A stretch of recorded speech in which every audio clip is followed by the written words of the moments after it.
Start recording. तो ये हमारी बहुत दिनों बाद पहली क्लास है। Welcome back Rashu. दिस ठीक इज है। दिस ठीक है। Playlist is starts with Rashu. ठीक है, ठीक है। तो ये लेके जाएगा हमारा स्टैट्स। हमारा ऑब्जेक्टिव रहेगा अगले कुछ हफ्ते या कुछ महीनों में हम CT3 नाम की एक चीज़ होती है, को टेक्निकल 3। ये स्टैट्स का सब्जेक्ट है फॉर एक्चुअल साइंस। बट ऐसा कुछ नहीं है कि एक्चुअल साइंस का ही स्टैट्स पढ़ रहे हैं, कुछ अलग पढ़ रहे हैं हम। ये तुम्हारे फंडामेंटल्स क्लियर कर देगा। हम CT3 का कोर्स इसलिए कर रहे हैं ठीक है। क्योंकि इन्होंने काफ़ी अच्छे से समझा रखा है स्टैट्स। तो इसको करिकुलम यूज़ करके करेंगे। ठीक है, 99.99% चीज़ें मैच करेंगी तुम्हारी, जो तुम्हें बाकी किसी भी और फील्ड में चाहिए होंगी। हम शुरू करेंगे ठीक है। बेसिक मीन मीडियन मोड से। मीन ठीक है। मीडियन मोड जो तुम्हें 8th 9th में कराते हैं, और लास्ट तक ठीक पूरा हाइपोथेसिस टेस्टिंग वगैरह सब कुछ chi square Y square ANOVA तक लेके जाएंगे।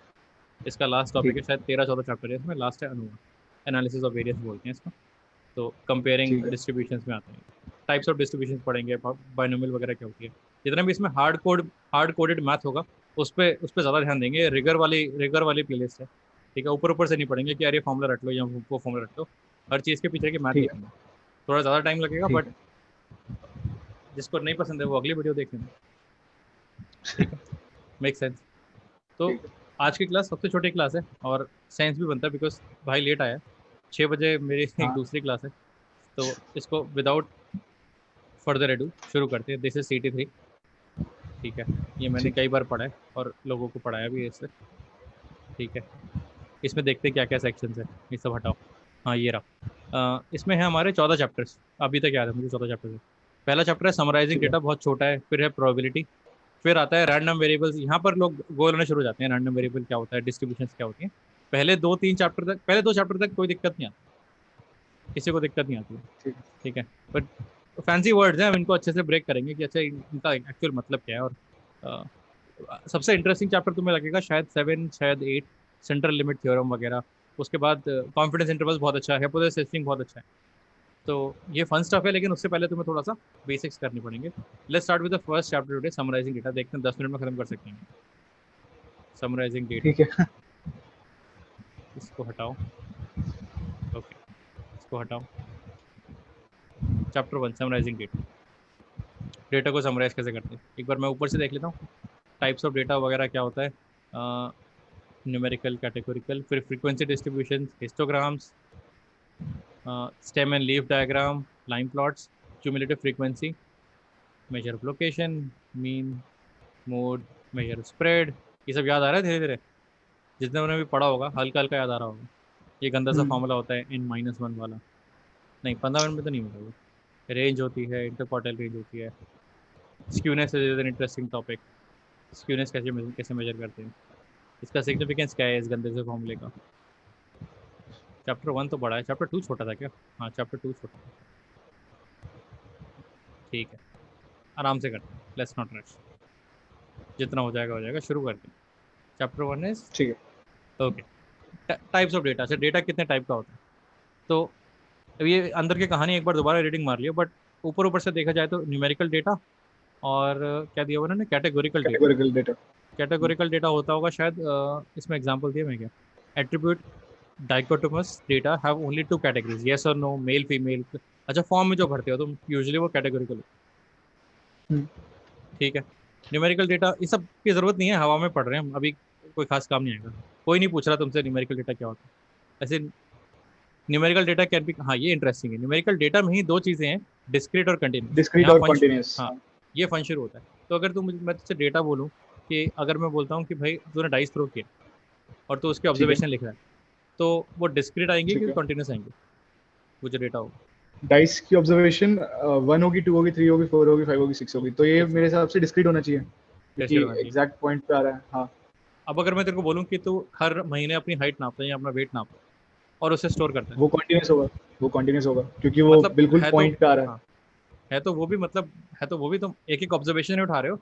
बट जिस हाँ। चीज की तुम ऑब्जर्वेशन उठा रहे हो, जो क्वांटिटी की तुम ऑब्जर्वेशन उठा रहे हो, वो जंप नहीं करती, वो ग्रेजुअली इंक्रीज करती है, वो सारी वैल्यूज दे सकती है। तुम डाइस की जो फेस पे जो तुम देखते हो वो तुम्हारा डिस्क्रीट होता है, 1 और 2 के बीच में कुछ नहीं। 1 और 2 के हाँ। बीच में कोई वैल्यू नहीं ले सकता। लेकिन अगर मैं हाइट की बात कर रहा हूँ तो ऐसी कोई वैल्यू नहीं है जो मतलब 7 फुट 8 फुट के ऊपर की बात नहीं कर रहा मैं।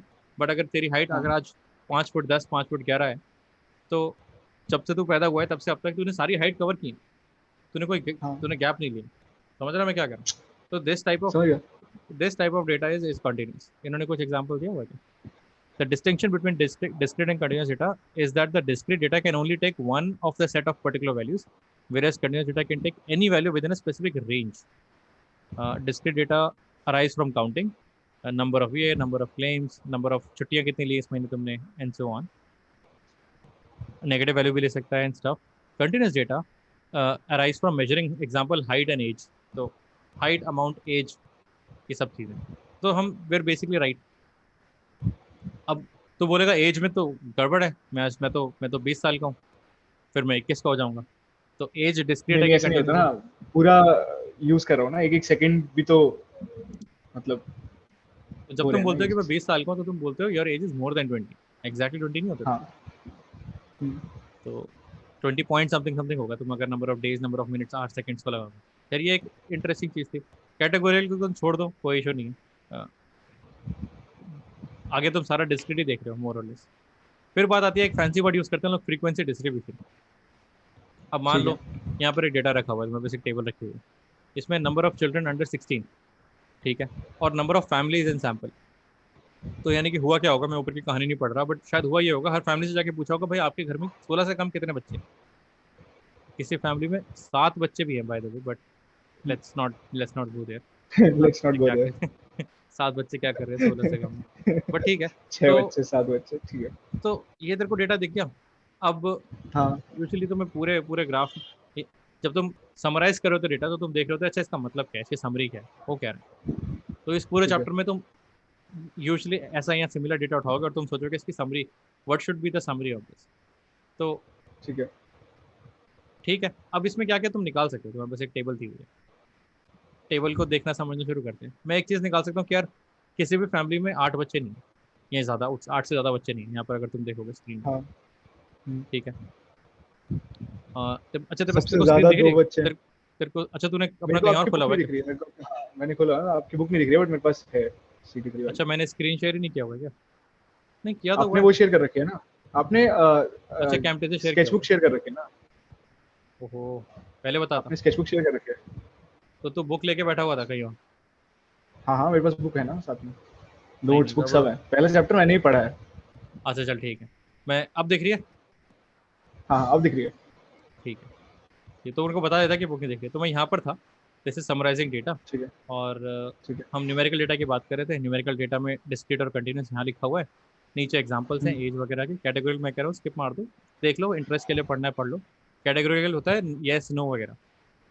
अच्छा, ठीक है, समझ ऑन गया। On a scale of 1 to 5 तुम्हें कितना पसंद, नहीं शायद, शायद वो न्यूमेरिकल हुआ क्या? हाँ कैटेगोरिकल कैटेगोरियल। बेसिकली 3 तरीके के होते हैं, एट्रीब्यूट, नॉमिनल और ऑर्डिनल। ठीक है। ठीक है, ऑर्डिनल के अंदर होता है कि जैसे तुम्हें एक चीज रेट करते कितनी हो पसंद बेसिकली किसी है चीज रेटिंग को। करनी है। हाँ, जैसे रेटिंग करते हो तो वो होता है ऑर्डिनल। नॉमिनल होता है कि तुम उसकी सेवरल कैटेगरीज होती हैं, जैसे किसी क्लेम का नेचर, जो कि इन लोगों ने एग्जांपल दिए हुए हैं इसके अंदर। ठीक है। और एट्रीब्यूट होता है जिसकी 2 कैटेगरी होती है, यस नो, मेल फीमेल, ये सब, ये एट्रीब्यूट होते हैं। बस ये समझ गया, कैटेगरी के डेटा समझ, इतना है। ठीक है।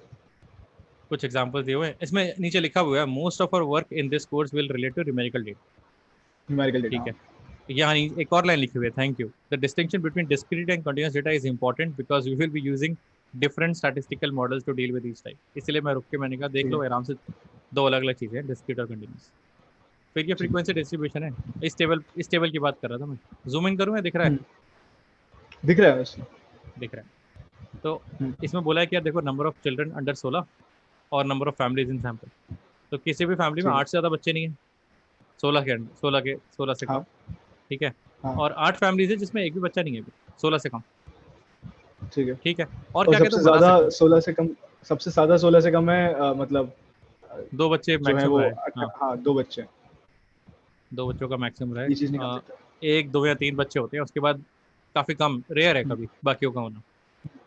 ठीक है, ये सब चीज़ें तुम देख सकते हो। अब ये कहता है कि भाई क्या क्या कर सकते हो इसमें। तो इसने एक नीचे क्वेश्चन पूछा हुआ है, how would you calculate how many children there were all together. इस पूरे सोसाइटी में, जिस सोसाइटी में इन्होंने किया है सर्वे, इसमें टोटल बच्चे कितने हैं? तो तुम मल्टीप्लाई और ऐड करते जाओगे ना साथ में, कि 0 बच्चे कितने हैं, 8 हैं, मतलब 0 कितनी फैमिलीज है जिसमें 0 बच्चे हैं, 8 फैमिलीज हैं, तो यानी वो 0 बच्चे हुए टोटल। फिर ऐसी 12 फैमिली है जिसके अंदर एक एक बच्चे हैं, तो यानी 12 बच्चे होंगे टोटल।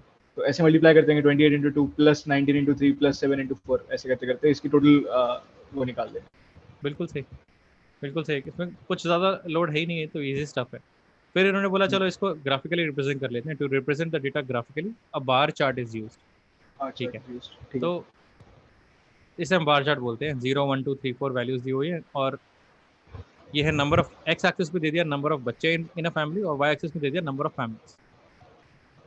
ठीक है, तो अब इसका area under the bar chart is usually total number of children. तो हर रेक्टेंगल क्या हो जाएगा, लेंथ इनटू ब्रेड्थ। ये जो तीसरा रेक्टेंगल है, ये 2 बच्चे हैं और ऐसी 30 फैमिली है, सम 28 फैमिली है। तो 2 इंटू 28 जो भी तुम्हारा आंसर आता है, that's area, length into breadth. तो इसका एरिया अगर तुम निकाल लोगे तो तुम्हें मिल जाएगा टोटल कितने बच्चे। It's a fun fact, area भी बोलते हैं इसको। तो ये तो हो गया बार चार्ट। बार चार्ट 6 7 8 9 में तुमने सीखे हुए हैं बार चार्ट बनाने। कंपेयर भी कर सकते हो बार चार्ट में। तुम देख रहे हो वैल्यू बढ़ती है फिर घटने लग जाती है, तो देख रहे हो तुम, ये दिख रहा है तुम्हें क्लियर। हाँ फिर बोलते देखो बार ग्राफ के साथ एक और चीज़ होती है, हिस्टोग्राम। यूजुअली दोनों कंफ्यूजिंग, मतलब one is often confused with the other. तो हिस्टोग्राम कहाँ काम आते हैं? The next example involves a typical continuous variable. अब ये वर्ड्स पे फोकस करा जाए जब भी तुम इन वर्ड्स को पढ़ो, continuous variable, and will introduce the idea of group frequency distribution. अभी तक हमारा ग्रुप नहीं थी। मैं यही, आई थिंक ये हमारा यही टॉपिक होगा डिस्कशन का इस वीडियो में। ये अगर क्लियर हो जाए तो अच्छी बात है, स्टार्टिंग इसमें सही है। तो यहाँ पर इसमें कोई ग्रुप नहीं बना हुआ। इसमें 3 बच्चे, 3 एक पर्टिकुलर नंबर है ना। मैं थोड़ी कह रहा हूँ 3 से 5 बच्चे या 3 से 8 बच्चे। इसमें बोला है 3 बच्चे। 3 बच्चे वाली कितनी फैमिली, उतनी फैमिली। तो this is not grouped frequency distribution, although this is the frequency distribution. ये हमारी फ्रीक्वेंसीज है। फ्रीक्वेंसी बोलते हैं कितनी बार वो चीज़ हो रही है। तो एक फैमिली के लिए, एक बच्चे के लिए 12 फैमिलीज हैं सिंगल बच्चे वाली। ठीक है, 6 बच्चे वाली एक family. That's the frequency of this number of students, number of children. ठीक है। अब ग्रुप में क्या होता है? ग्रुप फ्रीक्वेंसी डिस्ट्रीब्यूशन में क्या होता है? ग्रुप फ्रीक्वेंसी में ये होता है कि जब मान लो तुम्हारी आज तुम बच्चे निकाल रहे हो फैमिलीज के, 7 वैसे भी बहुत ज़्यादा हैं। यूजुअली 0 1 2 3 में 2 3 में ख़त्म हो जाएगा। लेकिन अगर तुम्हारे पास कोई ऐसा डेटा आ गया, for example a sample of 100 claims of damage due to water leakage, whatever this is, मान लो डैमेज है कि नहीं है, इतने नंबर्स हैं। इसको तुम ग्रुप, इसका तुम क्या करोगे? इसका तुम क्या करोगे? इसमें अगर मैं ऐसे टेबल बनाने लग जाऊंगा तो मैं मर जाऊंगा। टेबल शुरू होगी इसके स्मॉलेस्ट नंबर से, कोई 2 डिजिट नंबर है इसमें, ये रहा 74। मान लो 74 से टेबल शुरू हो रही है और चल रही है, तो मैं मर जाऊंगा। बाकी समय वैल्यू 0 0 0 0 0 है। 549 कहीं कोई रिपीट हो रहा होगा, कहीं कोई नहीं होगा। वो डेटा मेरे लिए मीनिंगलेस है। तो in order to make better sense, तो मैं बोल रहा हूँ यार, इतना फर्क पड़ता है कि वैल्यू 74 है कि 75 है? इतना नहीं पड़ता ना। तो एक रेंज में बात कर लेते हैं, छोटी वैल्यूज, फिर डिसेंट बड़ी वैल्यूज, फिर और बड़ी वैल्यूज। तो यहाँ पर भी रेकमेंड, इस टाइप ऑफ डेटा में भी रेकमेंड यार चीज़ों को ग्रुप कर। ठीक है, तुम्हारे क्लास में भी होता होगा। अगर हर एग्जैक्ट नंबर, अगर मैथ में कितने आएंगे, हर एक के एग्जैक्ट नंबर अगर तुम लिखोगे, 100 वाला शायद 0 होंगे, 90 वाले 1 या 2 होंगे। ठीक है, बट अगर तुम बोलो 90 से ऊपर कितने हैं, 80 टू 90 कितने हैं, तो तुमने ग्रुप बनाने शुरू कर दिया, और तो वो ज़्यादा सेंस बनाता है। तो इस केस में तुमने ग्रुप बनाना शुरू कर दिया। तो this data might be summarised in the following group frequency distribution. यही सेम चीज़ को अब मैं नीटली नीचे लिख पा रहा हूँ। अब मेरे को समझ में आ रहा है चीज़ें क्या हो रही हैं, अब मैं कॉम्प्रिहेंड कर पा रहा हूँ। अब मुझे दिख रहा है यार, सारी भसड़, मेजोरिटी ऑफ लोग यहाँ पर हैं। ये 22-20 वाले जो है 250 से 350 के बीच में, एक ही बंदा है 50 से 99 में, और एक ही बंदा है 500 से ऊपर। ठीक है, तो this is called a group frequency distribution. इन दोनों टेबल्स में डिफरेंस समझ में आ गया? ठीक है, अब इसमें तुम बार चार्ट नहीं बनाओगे। इसमें जो तुम बनाओगे दैट्स कॉल्ड अ हिस्टोग्राम। क्योंकि बार चार्ट में तो है 0 वैल्यू, 1 वैल्यू, 2 वैल्यू। इसमें तो 0 वैल्यू नहीं है, इसमें तो रेंज है। इसका बार चार्ट बनाया हुआ है, इसका इन्होंने शायद बनाया है। हाँ, ये हिस्टोग्राम बनाया हुआ है। हिस्टोग्राम बनाया हुआ है। ऐसे भी बना सकते हो तुम, इसका वर्टिकली बना सकते हो, हॉरिजॉन्टली बना सकते हो, दोनों बना सकते हो। एक तरफ इन्होंने काउंट ले लिया और एक तरफ इन्होंने वो ले लिया, रेंज ले लिया। अच्छा, रेंज में इन्होंने क्या किया, मिड पॉइंट से डिनोट कर दिया। हर ग्रुप का बोल दिया कि भाई आपको आइडेंटिफाई करने के लिए एक मिड पॉइंट है। जैसे 50 टू 100 या 50 टू 99, हमने बोला यार इसकी एवरेज वैल्यू कितनी है, 75। ठीक है, मान लेते 75, वैसे 74 है एग्जैक्ट वैल्यू, तो मान लेते 74.5 है वैसे, बट इन्होंने कहा कि 75 मान के चलते हैं और उसके बाद तो वो बस एक इंडिकेटर है, ऐसे नहीं बोल रहे कि कोई और वैल्यू, बस इंडिकेटर है कि यार इसको डिनोट करने के लिए 75 ले लिया, ऐसे ही अगले वाले के लिए 125 हो जाएगा। तो ये सारी वैल्यूज ले ली और इस ग्रुप में कितने लोग थे और कितनी वैल्यूज थी वो इन्होंने प्लॉट कर दी। ठीक है, तो ये तुम्हारा दिस इज योर हिस्टोग्राम। ठीक है। Histograms are usually presented with vertical rectangles, but the one below is unusual. It is in horizontal form. Thanks for एक ही एग्जांपल देना था, सही के साथ दे देते, बट कोई बात नहीं, चलो ठीक है। और क्या क्या पता होना चाहिए हिस्टोग्राम में? हिस्टोग्राम में तो बार लेवल इतना ये दिया हुआ है, the mid point has been rounded to the nearest number. अच्छा ये राशि सही कह रहा था, वैल्यू 49 पॉइंट, अच्छा या 50 to 99 ना, 100 नहीं है ना, 50 to 99 है और 100 to 149 है, तो 50 और 49.5 और 99.5 होगा। ठीक है, आधा उधर से कम होगा, आधा इधर से बढ़ेगा, तो उस हिसाब से वो समझ गया। 49.5 प्लस 99.5 बाई 2 74.5। एक बार ये देख लेना डिटेल क्या है। मोटा मोटा ये है कि भाई यहाँ पर रेंज की बात हो रही है, हम ये नहीं बोल रहे कि वैल्यू 175 है, सॉरी 125 है, 125 वाले 5 लोग नहीं है, ये नहीं बोल रहे हैं। 125 is an indicator of this group. हम बोल रहे हैं 100 से 150 में 5 लोग हैं। हाँ 125 एक इंडिकेटर है, बोल रहे हैं 125 के आसपास, अगर मैं और बड़े लेवल पे देखूँ 125 के आसपास 5 लोग होंगे, 175 के आसपास 4 लोग होंगे, हम इस तरह की बातें करते हैं। So this is your main difference between bar chart and histogram, which is fine। एक बार बार चार्ट बनाना सीख लेना, एक बार हिस्टोग्राम बनाना सीख लेना। अगर गूगल शीट्स वगैरह यूज़ करते हो, इंटरनेट यूज़ करते हो, तो एक दो बार चार्ट बना के देख लेना, प्रैक्टिस हो जाएगी। और हो गया पूरा खत्म, ये बार चार्ट और हिस्टोग्राम की कहानी है। कब हिस्टोग्राम यूज़ होता है कंटिन्यूस के लिए, बार चार्ट यूज़ होता है डिस्क्रीट के लिए। ऐसा नहीं है कि कंटिन्यूस है तो फिर हम कंटिन्यूस है तो भी हमें लेवल तो करना ही पड़ेगा ना, लेवल के लिए हम हर ग्रुप की मिड वैल्यू रखें।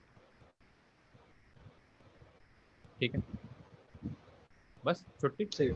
अब अगला कंटिन्यू करेंगे स्टेम और लीफ में, थोड़ा एक्स्ट्रा टाइम लेके करेंगे, आधा घंटा थोड़ा छोटा लग रहा है मुझे, आधे घंटे में बहुत रश्ट अप हो जाएगा, बट ठीक है, it's a good start, welcome back. बाकी हम कंटिन्यू करते हैं, चल साथ साथ तू अपनी रीडिंग में मारता रहे इसकी, एक दो क्लास आगे रहे मेरे से, कि भैया तो पढ़ाएंगे ही, बट मैं भी थोड़ा बहुत पढ़ लेता हूँ अपने आप से, जैसे आज तूने बताया 49.5 विच इज गुड। ये वाला चैप्टर मैंने कर लिया था ना, शुरू में आपको बताया था, एक शुरू के 1-2 चैप्टर कर रखे हैं। हाँ तो मजा आएगा, तीसरे चौथे पांचवें चैप्टर के बाद मजा आएगा, ये सब तो मैं बता रहा हूँ क्योंकि सब तो पढ़ लेते हैं, स्टार्टिंग है। हाँ पढ़ लेते हैं। ठीक है, चलो with this सही है, I'm going for the next class, 6 बज गए, चल चलो बाय बाय।